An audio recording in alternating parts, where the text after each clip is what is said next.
Outro servo do Senhor disse assim: o Espírito Santo gasta 90% do seu tempo conosco, nos convencendo de pecado, e 10% nos convencendo das glórias de Cristo.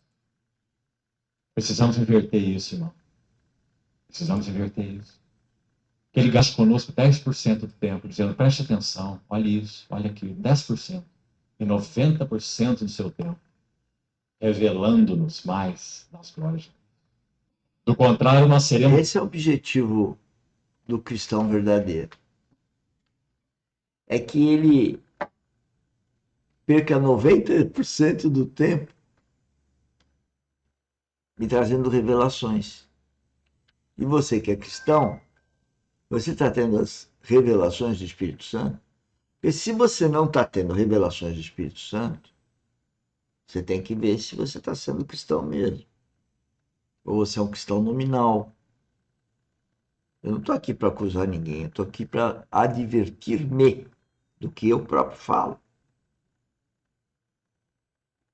Porque a minha vontade aqui é não falar uma palavra, não fazer um ponto e vírgula, uma vírgula, um ponto, uma entoação que não venha do Espírito Santo.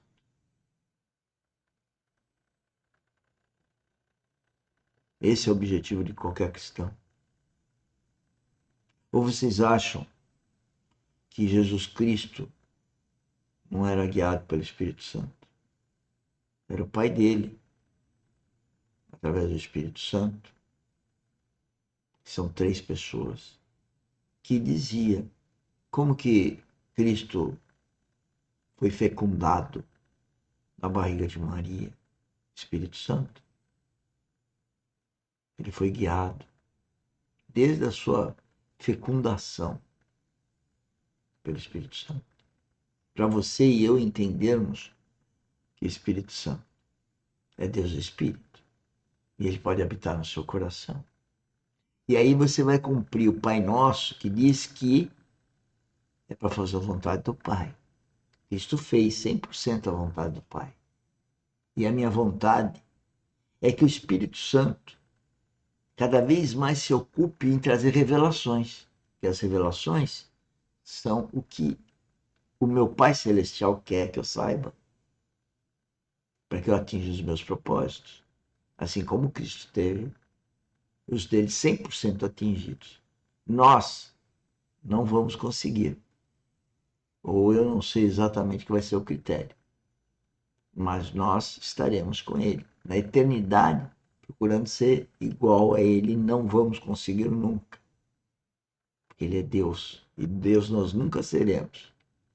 Agora, nos assemelharmos cada vez mais e mais e mais e mais, eternamente mais do eterno, do infinito. Isso sim. Porque Cristo em nós que nos conduz. A nossa cabeça não pode ser o eu, é o de Cristo. É o Espírito Santo que conduz a Cristo. E isso, senhores, não é minhas ideias.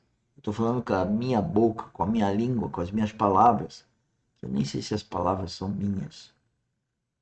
Mas o encargo no coração vem do Espírito Santo. Meninos, não iremos avançar. Então, graças a Deus por esse número 1 aí. Como que nós vamos chegar para esse Santíssimo, para habitarmos com o Senhor? Número 1. Que bom que ele está aí, irmãos, mais uma vez, nessa ordem.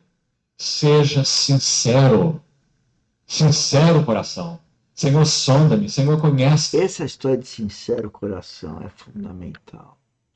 E pior que à medida que você não vai sendo sincero, vai criando uma cera, um bloqueio que de dissimulação de uma mentirinha branca. Eu vou falar o que? Uma mentirinha que todo mundo faz. Ah, por que você não chegou na hora aqui para o nosso encontro? E a pessoa fala assim, ah, porque furou o pneu do meu carro. Ah, porque tinha muito trânsito. Mas isso não é uma verdade. A verdade é que ela se atrasou. Mas ela põe a culpa no trânsito, no pneu, na filha, no marido, na mulher. Para não dizer a verdade, eu me atrasei. E é assim que o inimigo vai invadindo a mente humana, até coisas que eu já presenciei, que a pessoa fala mentira deslavada.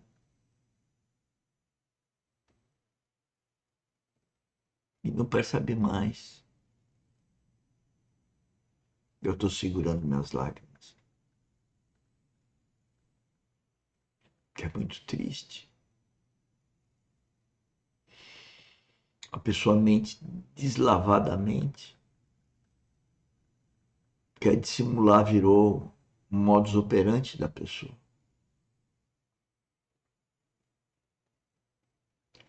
Ela não sabe que ela está mentindo mais. Porque o inimigo já invadiu de tal forma a mente dela que ela não percebe mais. E assim somos nós. E a única coisa que pode combater isso é a habitação do Espírito Santo.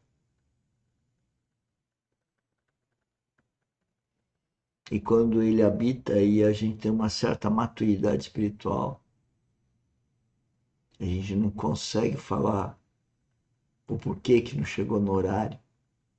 A gente fala, perdoa, eu perdi a hora, eu fui negligente, eu esqueci, me perdoa. E se for uma coisa tão ínfima, a gente vai treinando falar a verdade, a gente quando está conversando com alguém, a gente vai saber cada vez mais a hora de ficar quieto e o que falar, porque o Espírito Santo vai nos guiar. Creiam, porque essa é a função da academia. Eu estou treinando a vida espiritual aqui e estou testemunhando a minha vida espiritual passada. Senhor, há coisas que nem eu mesmo conheço sobre mim. Revela-me, lança mais luz, luz mais funda. Senhor, me ajuda a não brincar de me esconder do Senhor, como fez o primeiro pai, vestido de uma vestes que não servia para nada. Não trouxe paz de consciência para ele, apesar de ter coberto sua nudez. Sincero coração, que lindo, irmão.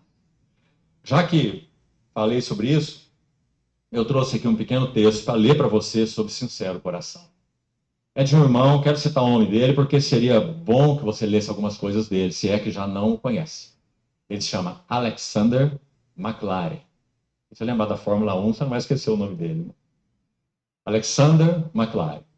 Um precioso irmão, um mestre da palavra e um mestre devocional. Eu não tenho muito apreço por mestres que não são devocionais.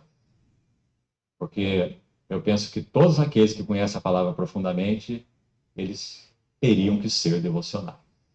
Porque toda teologia tem que levar à doxologia. Então, aqui está um mestre devocional. Então ele escreve assim, nesse tópico, sincero coração. Então, por favor, preste bem atenção nesse pequeno texto. Ele intitulou isso aqui de O Terrível Poder de Repetição do Mal nas nossas vidas. O terrível poder de repetição do mal. Aí ele escreve assim, não há nada mais terrível para uma mente dada à reflexão, ou uma mente introspectiva, do que a influência condenatória de um hábito pecaminoso, seja ele qual for, de que maneira for. O homem que fez algo que seja errado por uma única vez apenas, é uma raridade. Está ouvindo bem? Se ele o faz uma vez, então ele o fará outras vezes. Olha a gravidade.